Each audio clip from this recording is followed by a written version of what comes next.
So very welcome to the very first podcast, DM Podcast, which I host me to myself. And I'm very, very happy to announce my first guest, Thomas Arnold. What's up, Timo? I'm so proud to be the first guest. Just got a brief introduction for people who don't know you. You are the founder of Fearless Media, co-founder of the Go House. Anything else I'm missing out? Yeah, 23, just finished a business degree in UCD. And yeah, I think there'd be my biggest achievements to date would be my Fearless Media video production business and then founding this house with Jake. Even at 23, I would just want to say it's a very, very impressive resume. As you know, Fearless Media is a very, very good company. I'm enjoying this house as well. It's gone very, very well. And right now we're about 1 month and a half. Yes, 6-7 weeks in. Yeah. Obviously, going into the project, you had certain ideas and plans and deadlines for yourself as the project would go on. What were your expectations going in, and how do they compare to where you are at right now? Yeah, good question. I think when myself and Jake thought of this idea early July, so around July 7th, and initially we were thinking it was just going to be a house where we could bring a lot of influencers in and we could help grow our own following, and as well as that, make the broader business world think that we were geniuses in Ireland anyway for starting something that is sort of innovative in the space. I think what we found is that now 6 weeks in, I can say that it's more been a process of learning how to run a 10 to 15 person organization, which is very different to what I was doing before, because it was just me and Mark who helps me with editing in Fearless. So it's been a very big learning curve. And I think in terms of expectations, I didn't expect all the issues that would pop up. And we've been able to deal with them, but I thought it would have been a lot more plain sailing than it has been. Yeah, you had a kind of a rocky start, to say the least. What would you say would be your kind of most difficult challenges to date? I think the most difficult thing with being CEO of a business with multiple people is that your emotional state is very important. So there are often things during the week that for whatever reason, it hits me emotionally and I don't feel like I can perform how I should. I don't feel like I can engage with people, or I just sort of want to run away into my room and just sit there by myself. And when you are just in college or you're working for somebody else, you can afford to do that. Whereas here, you sort of can't in a way because there's too many decisions to be made. So I think that's been the biggest learning, has been trying to deal with my emotions better and understand why I feel the way I feel and try and manage being there for other people, but then also trying to be there for myself, which I know is very cliche, but it actually is sort of true, because if me and Jake aren't there emotionally, then the house will fall apart because we are the people who run it. So that's been the biggest learning, I think. And are there any secret tips that you have used yourself? I think you need to be able to confide in other people how you feel. I think you need to be able to communicate how you feel. And if you're not able to, sometimes working out or just like going for a run or something is a way of relieving that stress. I've tried meditating on stuff, but often that can sort of get me more trapped in my head. So trying to get out of your head is the main thing. And I think exercise is probably a good way of doing that. You know, like when you run a business, obviously you have your 9 to 5 or like later hours, but then you go home. Whereas here you live with the, so to say, your business or co-workers now. Would that be more difficult for you to kind of turn off? Are you like on 24/7? How are you getting on? Yeah, it is very weird. Jake was saying it the other day. If we're trying to explain the business to somebody else, it's like saying you're a leader of the group, you're also a teacher, you're also a dad, you're also a groundskeeper. You wear many hats. I do find it hard that we live here because everybody needs a break. And when I was, say, working at Microsoft 9 to 5, I knew that even if I had a shit day, I could go home. And obviously, imagine you went home and your manager was in the kitchen. You'd be like, what is going on? So I definitely need time to myself a bit. And also, if I'm just sitting on the couch watching a video and I don't want to talk to anybody, I got to be happy that that's just how I feel at that moment. Don't worry about how other people in the house might. You don't have to care what their perception is of you, because you're a human being at the end of the day. You know, sometimes you wake up and you feel weird, and sometimes you have shit days, sometimes you have good days, sometimes you need to be by yourself, sometimes you need to talk to people. It's just a weird setting when you live with people.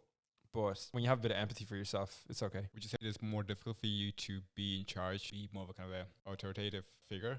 because you live with people, more friendly with them than you would if you were just a boss, so to say? Yeah, I find it hard to find the line between being the boss, but then also being people's friends, because I want to be people's friends. But then at the same time, it's also my job to sort of say what's acceptable and what's not acceptable. I'd like to run a place that I'd like to work in. And part of that would be trying to be reasonable with people, whilst also trying to make rules and stuff like that. So that's definitely a weird line to run. And sometimes I do get caught in my own head around if I'm saying stuff, and I think people in the house are seeing it through the lens of, oh, he's the boss rather than my friend. But that's just comes with the territory, really. And you have mentioned that you work in Microsoft. That being such a huge organization, are there any things that you brought forward from that experience to this house? Yeah, I think in Microsoft there was always a culture around getting a lot of stuff done, and I've definitely tried to bring that here. I think Microsoft, because it was so corporate and we had to have so many meetings and there was so many teams,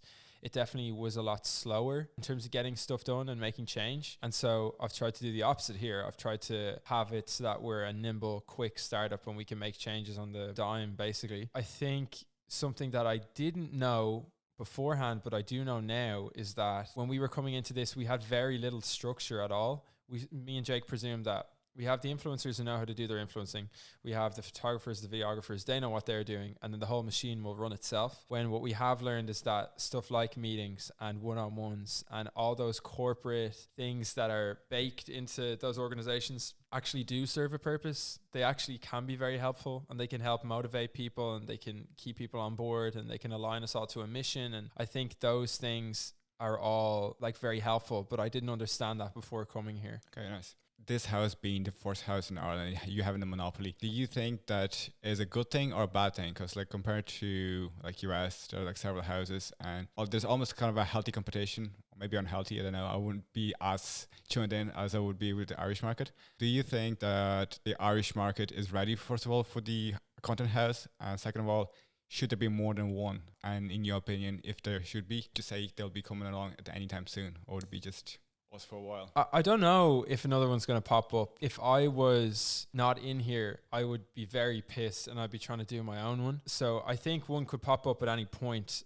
I think it just relies on either a band of creators getting very motivated to go do it themselves, or the other end, a business to say, well, we feel like we can get a lot of reach out of this, so we're going to set it up. But I think why it's worked here is because me and Jake are in this weird balance of, we want to obviously make a profit so everybody in the house can make a profit. And at the same time, we want to make our own content. I think you have to have a mix of like the business head and the creator head to make it happen.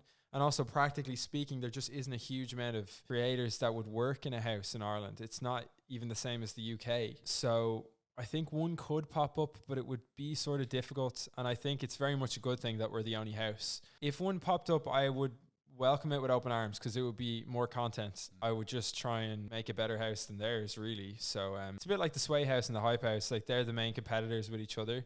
They sort of feed off each other. You might be in one camp or the other. And I think a bit of competition is always good. You mentioned the UK market there. There's a new face on the market, that being the Wave House. Would you say they'd be a competitor to the Go House in Ireland, or just be kind of a separate stream, just as the Hype House is in US? I don't think they're a direct competitor with the eyeballs that we're going after. I think they're definitely they're in the UK, so they're looking after UK eyeballs.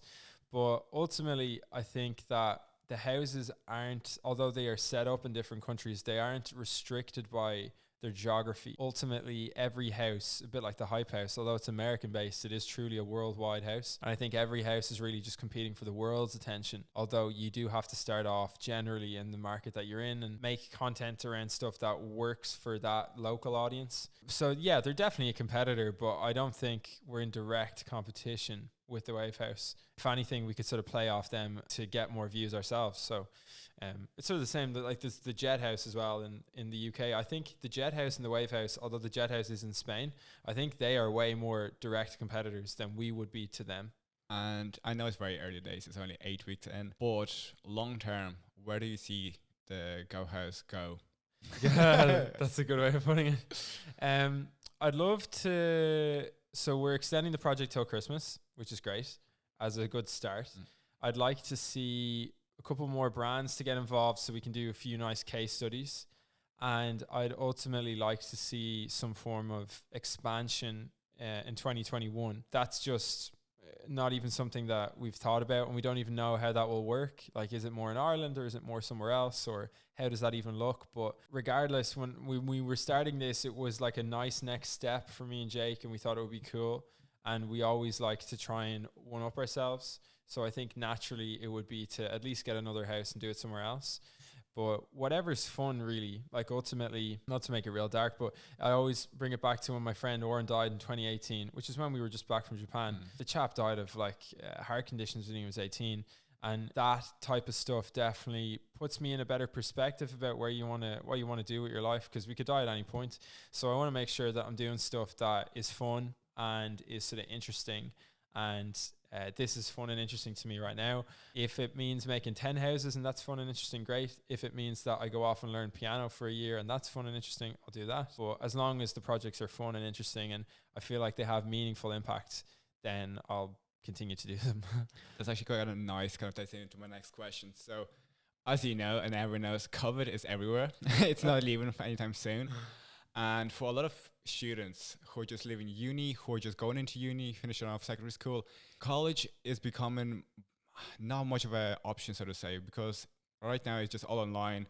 It's pretty much just like online courses that you can get much cheaper, much quicker yourself. And for somebody who you went to do college to do business, but you are in a business industry, but your main kind of skill, so to say, is videography and editing, which you learned yourself. Would you say university as it is right now, is it still relevant? Is there a point for people to kind of go on, like, since you can learn so much online by yourself? Very good question, because in the social media world, you always ask yourself, how do I maintain relevancy? And you sort of do whatever it takes to remain relevant.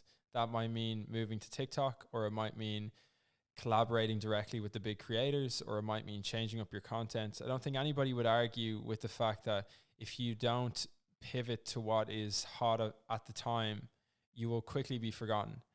In education, we've had the same system for a long, long time. I don't know how long the current college system has been in place, but definitely over 100 years. So I think colleges, just like every other business, have to look at how they're teaching and ask themselves how they can remain relevant in the world.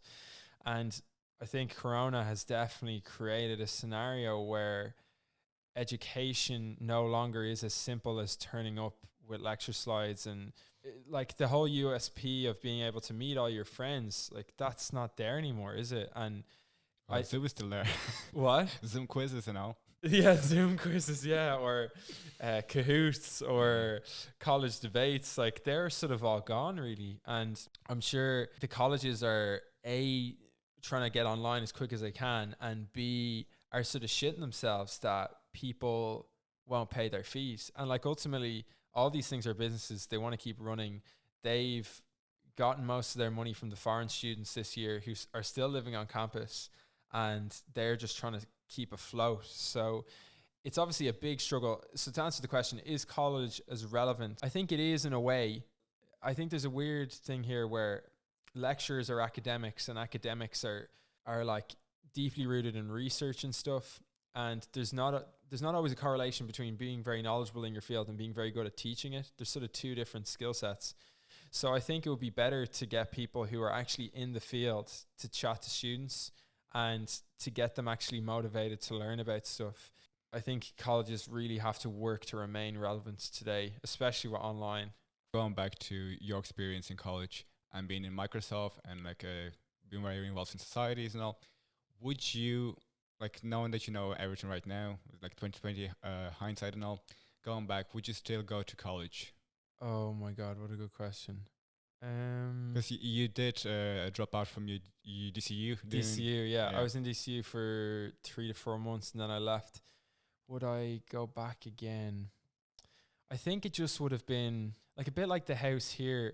We're all individual creators and we've all come together, and it's a lot easier to make content when you have like-minded people around you.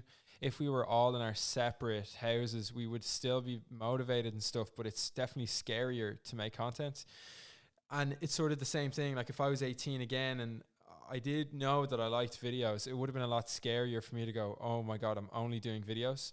So I think if I was to go back again, I probably would go to college, just because it gave me a foundation of friends, and I was able to go to college and still work on my business. I was able to do both. And I still think that's relevant today. If you have a job and you need to pay the bills, there's always time to work on your side thing. And to be honest, being very busy is great, because it gives you a sense of purpose, and it makes sure that you're not lonely, and all those things. So I would still go back. If there was a point at which I felt I needed to hop full on into a business, I probably would have dropped out. But my course was short enough, and there wasn't an opportunity big enough for me to say I really needed to drop out. So yeah, I hope that answers it. Yeah. And like, just from me knowing you, you are in this full meaning of this word, a hustler, so to say. Would you say that is something that you were just born with, you kind of grew up with it, or is it something that you learned? Like, I don't think, not to suck your dick, but like, I don't think I work as hard as you. Like, in my eyes anyway, I try and work as hard as I can. I still think I could work harder. I'd like to think anyway, I try my best to work as hard as I can. And I think that was something that just my mum instilled in me, because my mum grew up quite poor for Irish standards, and her mum had cancer, and she didn't get enough points to go into college, so she had to go to night college, and then she got her accounting, and then she got into Bank of Ireland, and she's working there now, and she's worked there for 20 something years, and that definitely was very inspiring to me. And I guess, you know, mum, I come from a very small town in North Dublin, and I lived on a farm, and mum saved up all of her money to send me to private school. And when I went to private school, like, I never took that lightly. I was always very grateful for it, and I tried my best to work very hard. And it's sort of been the same everywhere. Like, I was really grateful that I got to go to UCD. I'm grateful that we were able to start this house. And all I'm really trying to do is work as hard as I can, be the best person that I can. So I think I definitely had ingrained hunger in me, but I also think that you can definitely develop that. I can't really speak for other people, but I think you'd need a fire in you of some kind, otherwise you won't really work hard. And I think it was also because I never felt as if I was very talented at any one thing, so it did force me to try and work as hard as I can. would it be kind of a chip on a shoulder situation, or? Yeah, very much a chip on my shoulder. But you know, and genuinely, man, I would look at people like yourself and people from like Eastern Europe who came up with like physically nothing. Like, although mum had me that, like, we did live in a decent house and everything, so I always wondered what it would have been like if I had like very little food on the table and stuff. Yeah, I definitely have a chip on my shoulder. And would you say it's a kind of a competitive advantage you would have over other people? Yeah, definitely. In a business term. Now, the other side of it is that I can find it hard to relax and stuff, and I wouldn't say that's advantageous. I do sometimes envy people who are able to just chill out and like really relax and all that stuff. But like, it is what it is. I know that I'm pretty confident I'll be good at business my whole life, just because I have that chip on my shoulder. That comes with downsides, but I don't really focus on the downsides, to be honest. Like, nobody's perfect. So, and just kind of going off the business side. So business is in a way an art. Like, you have to be quite creative. You have to find the loopholes, the niche market, and exploit it. How do you go about it? What's your kind of method? How do you go about getting your ideas? Yeah, I think a lot of it in terms of ideas for stuff is gut feeling. You know, what do I feel like is a good thing to do? And I think a lot of business is very basic stuff. You know, say for example, my video production company, just to like say we've like that business has made close to like 6 figures this year. And that's mainly just based on, I got referrals because I did good work. And when I do work, I'm just good with customer support. Like, I treat people well, to be honest. I try and work hard for them. I price it appropriately, and it's a lot of the basics, really. It's a bit like fitness when people say, like, nobody would argue with the only ways to get fit is to sleep, eat, and train. And it's sort of the same with business. It's like, you work hard, you treat people well, and you make good products and do the basics right. But I almost feel that having a good customer support, having a good interpersonal relationship with your clients is probably the biggest advantage you can have over your competitors. Because in video game, for example, there are a lot of people who are good at videos, but if you're not good with people, that could be a big downfall. What's your kind of opinion on that? Would you agree, disagree? Yeah, I definitely would agree with that. Yeah, I think business is a weird mix of, say, video. It's like, well, you have to be good at the video, but that's only one part of it. You have to be good at understanding where people are coming from, and you have to be good at trying to make life easier for them. And then you also have to have a degree of empathy as well, like understand where they're coming from and understand how to solve problems, really. So yeah, you're right. I think it's a mixture of skills, but also a high degree of it is interpersonal skills, because ultimately when people find someone they like no marketing executive is looking at a video and being like, this guy is 10% better than my guy, as long as you're delivering the goods right.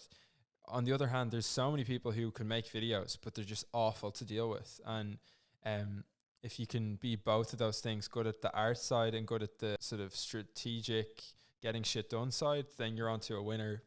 Because there's not too many people who can do that. Going back to the COVID situation, so could be seen as a huge disadvantage to a lot of businesses, but also kind of a good opportunity, especially for social media and social media kind of house like this. With the government announcing that they're considering using influencers to target younger audiences, do you think that could be a good opportunity for Go House to go into that? And just for Fearless Media as well, like how do you see COVID as an opportunity loss? Your entire kind of business opinion on that? Yeah, so I think this whole conversation came up because I think it was Micheál Martin brought it up in the Dáil or something, or one of the opposition brought it up, that they're trying to get the message out about masks, and how do they do that? They've been like plastering it on print and radio and everything, and they asked themselves the question, well, could we use influencers? I think with this house, they might see it as a bit of a risk for whatever reason, because, you know, it's a lot of young people in a house, and they'd have to ask themselves, well, are they fully following the guidelines and all that stuff? I think for a lot of brands, they might still feel like influencers is a little bit risky for whatever reason, just because Ireland's so old and like slow, I think. But if they engaged in more conversations, I think they'd see that it's probably a good approach to have, or at least try. And although a lot of marketing budgets have reduced and shrank because of COVID, I think people are going to wake up now and say, fuck, Christmas is coming around the corner. We need to sell stuff. We can't go to events anymore. Nobody's going outside. Like, to me, it's saying, well, what is your other option? I guess we're really providing that option. And I think one of the main sticking points with influencers is that people have this perception that it's just people dancing and it's just entitled people with money and stuff, when I want them to understand that even this house, like, it's ran like a business. Like, everybody wakes up, we have the morning meetings, we're all working hard, we have goals. It's no different to any other sort of medium. So I think if they understood that influencers are working just as hard as every other media house to get content out, I think they'd be more inclined to work with us. And I think that's something that myself and Jake from a commercial side are going to be pushing more and more now, is that we run this place like a business. And I genuinely believe that the 10 creators in here and the production team are so creative, they can solve very big communication problems. And that to me is very valuable to businesses. So it's just the job of myself and Jake and the rest of us to communicate that to brands so that they can work with us and we can all make the world a better place. Very, very fair. Like, cause like from my perspective, just like you said that the colleges have to develop and kind of grow, same as like social media and all. I feel like media in general, it is moving on. Like, so the old communication, so like newspapers are dying off. TV, it is being watched less and less and less, and people are just plastered to their phones. And that's not necessarily a bad thing, because people are just on the move, and that's kind of the most convenient form of media, which I think is actually very, very good for social media content creators.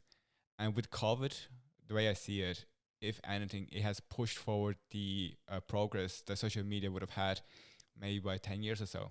Because even just during the lockdown, people were using the social medias much, much more for shopping, for viewing the content. Like, I feel within the next few years, Ireland will be potentially moving forwards towards kind of the more American level of acceptance of social media.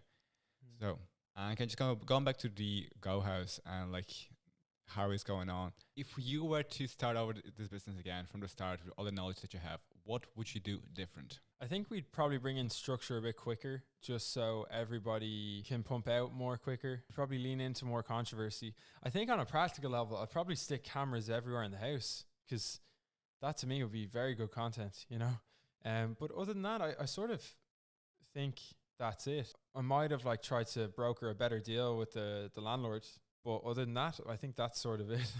In terms of the cameras, is that something you may consider in future? Yeah, I would think I was going to buy it today. It'd be make your life a lot better, I think. Yeah. If we knew that, say, Sean and Lauren had a fight, and we could be like, okay, 6 p.m. they had the fight. We could build a whole vlog around that. So we're kind of a big brother. A little bit like a big brother scenario. I think that stuff is interesting when, like, it's good content. Then also it obviously affects people as well.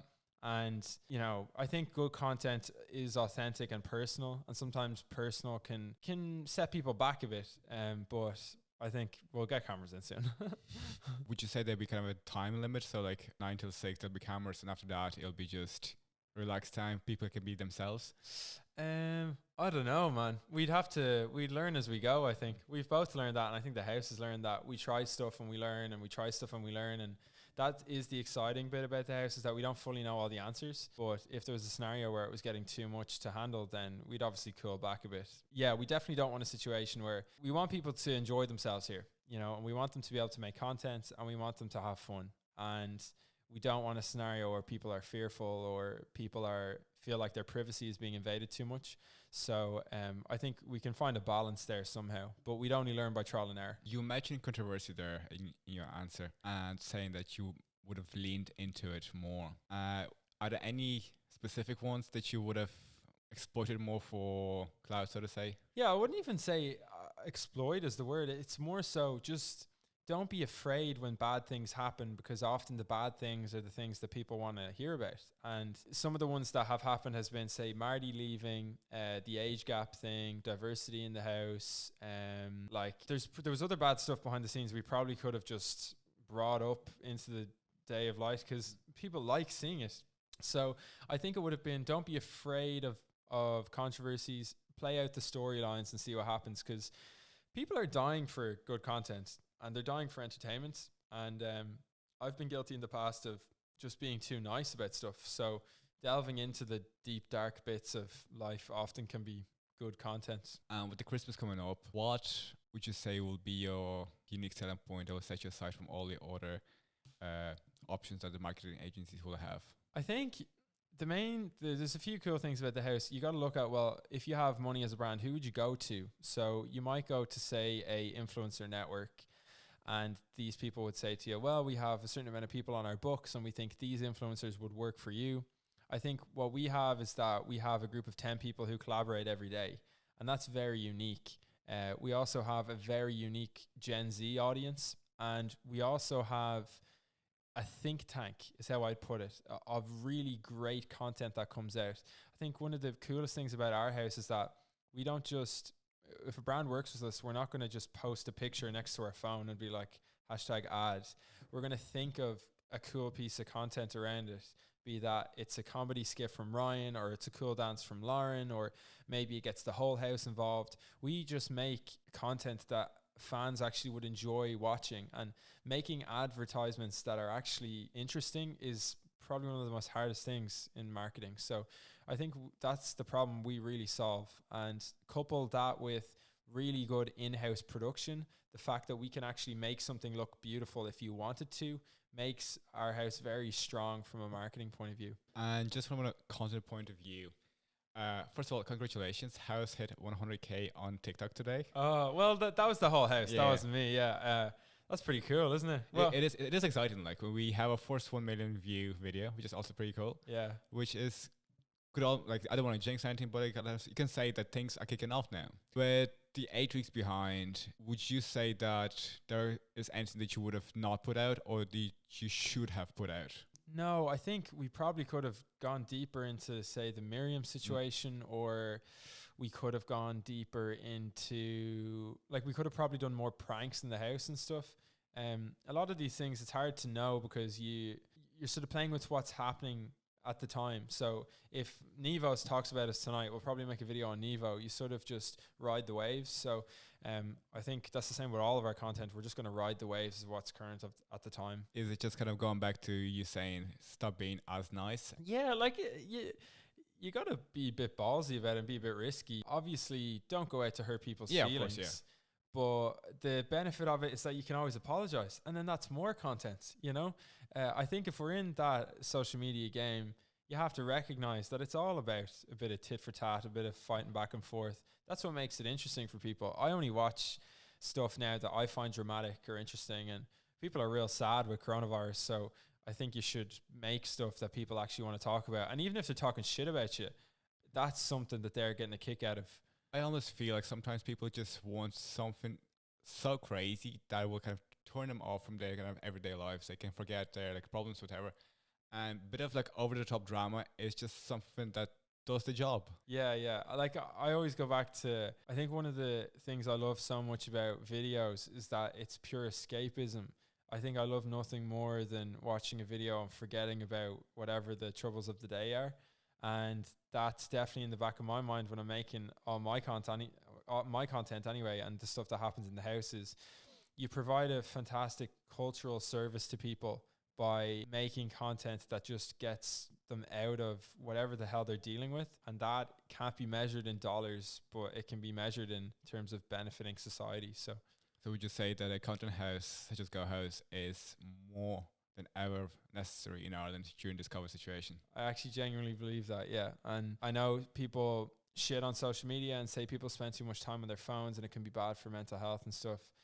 I don't think I'd be making a content house unless I genuinely believed it was going to make a positive impact. Like, I'm a smart guy. I could do other stuff. You know, I could go into accounting if I wanted to, or I could fucking sell oil if I wanted to. But I'm choosing this industry because I think we can actually make a positive impact. And I still stand by that statement. I just think that it's cool having these conversations when you're young, because there are no documented conversations of people when they're starting out. And we're still very much starting out. I don't think I've really achieved anything yet that's of very big note.